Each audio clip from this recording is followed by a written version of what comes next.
Hi everyone.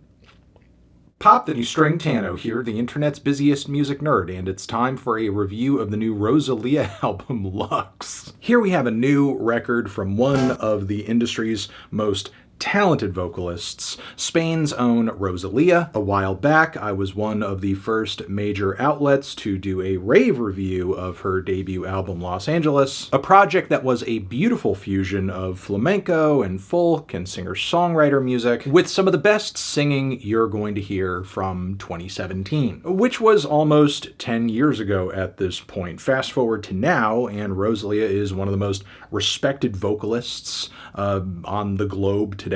Her talent is so immense, even her biggest detractors have to admit that her success is valid on some level. But getting to this point has definitely required finding ways to make her immense talents work within a more commercial context. Whether she is reining her abilities in just a touch when collaborating with the likes of Travis Scott and The Weeknd, or dropping albums that plug into trends that have a wider appeal than flamenco.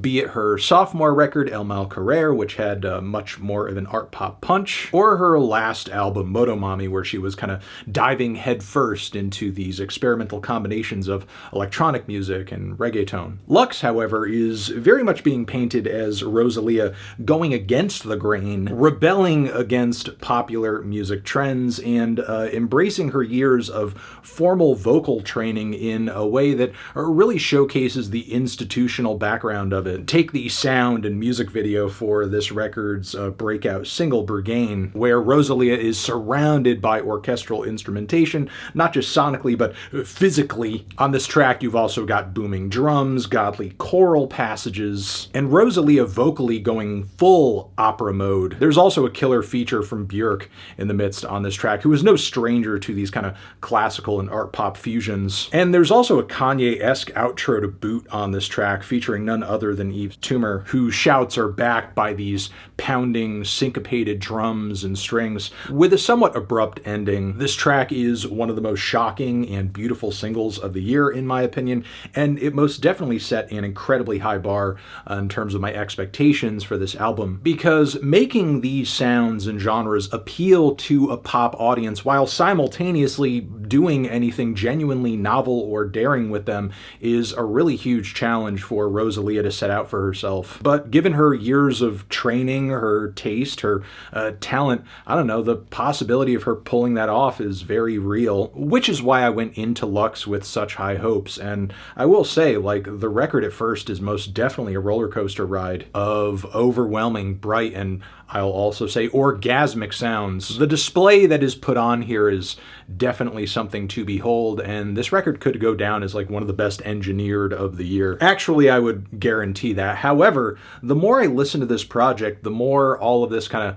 came across like a high I was gradually coming down from, because while the orchestrations are definitely impressive and Rosalia continues to bring a lot of ability to the table, a lot like her previous album, Motomami, I thought many of the song structures on this record were kind of short-winded or left something to be desired. Not only that, but many of the songs on this album are much less adventurous than BERGHAIN by comparison. Take the first full song on the album, for example, Reliquia. Aside from the occasional string and percussive edits, much of the music on this track kind of sounds like the intro theme to a stereotypical pop musical, one that you would see the Today Show do a segment on or something. And when it comes to tracks that do lean into more of a classical direction, it sounds like their progressions are edited and whittled down to be consumed by impatient pop listeners, which to me is kind of besides the point if you're going to fully embrace this style. Case in point, the song Mundo Nuevo, which to my ear sounds like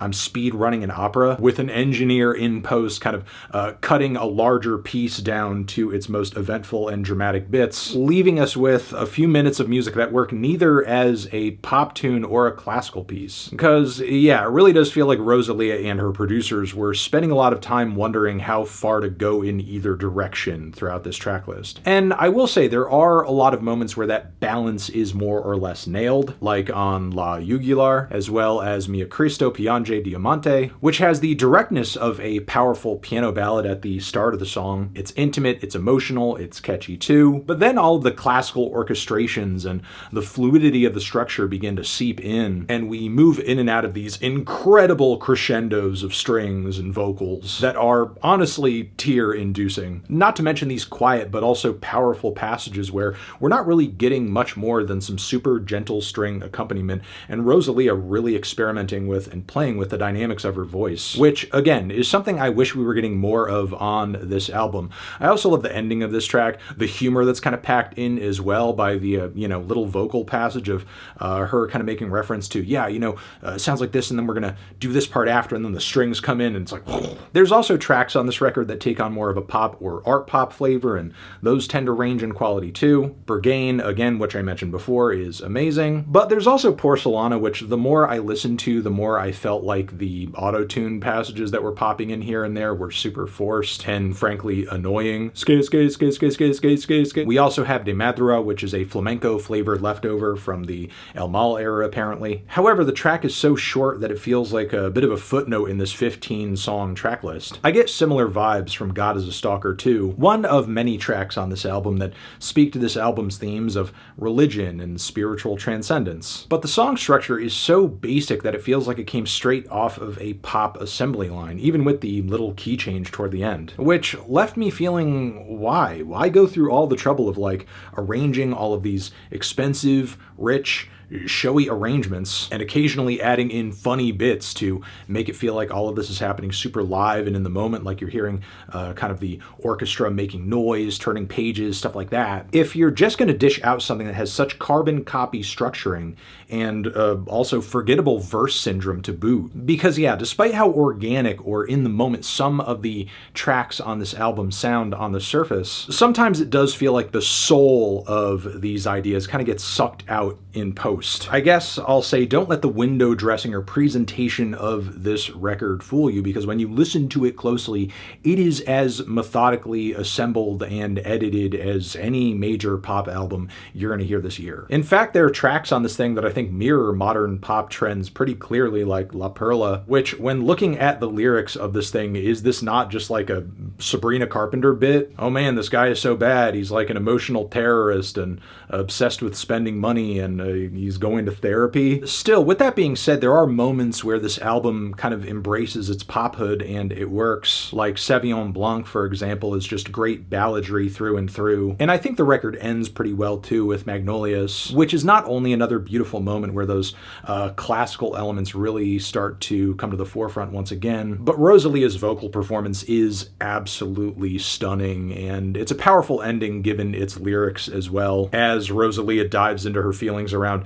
mortality and gives us imagery of her death and magnolias being thrown. So yeah, while I did enjoy a majority of the material on this album, and once again Rosalia brings some stunning and frankly unparalleled vocal performances, also again the engineering and production across these tracks is very impressive, whether they are simplified or more complex. But this album does falter a bit in my opinion when it comes to some of the songwriting and lyrical ideas and conceptualizing of like what direction we're going to go in terms of these genre fusions and song structures. Some tracks are genuinely daring, and I would say frankly are the real deal when it comes to bringing classical music and art pop together in a refreshing way. Other tracks frankly come across super dumbed down, and I feel like that's partially as a result of being afraid of maybe alienating some listeners that might be scared off by a BERGHAIN or some of the other more difficult tracks here. I mean, yeah, it is true, the best and most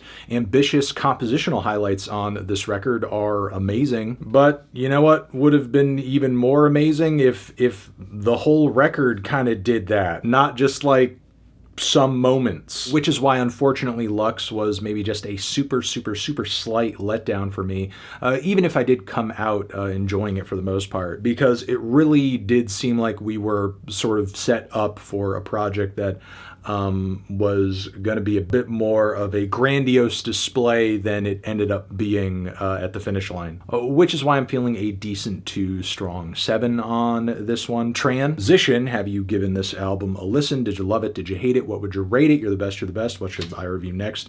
Hit the like if you like. Please subscribe and please don't cry. Hit the bell as well. Over here next to my head is another video that you can check out. Hit that up or the link to subscribe to the channel. Anthony Fantano, Rosalia, forever.